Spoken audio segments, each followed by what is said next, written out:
ลูกค้าอยากได้วงเงินด่วนภายในต้องมีเงื่อนไขแนวใดแด่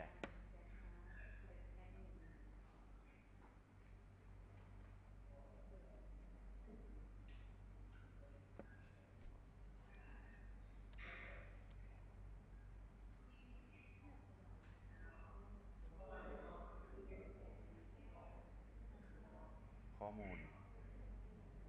อาชีพผู้กำกับสมโนครัวผู้ขับทะเบียนรถของแท้เจสมอง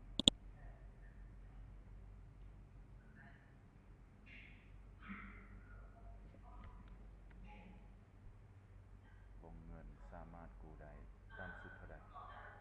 วงเงินนี้สามารถกู้ได้ต่ำสุดเท่าใดฮะ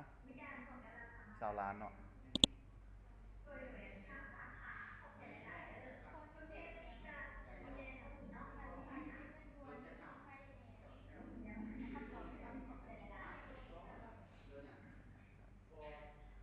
วงเงินเป็นเงินต่างประเทศสามารถจ่ายเป็นเงินที่แบบว่า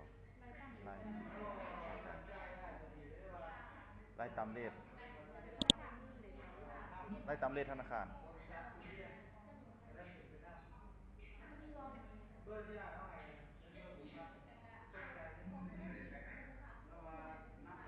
ตามเลขบริษัทตามเลขบริษัท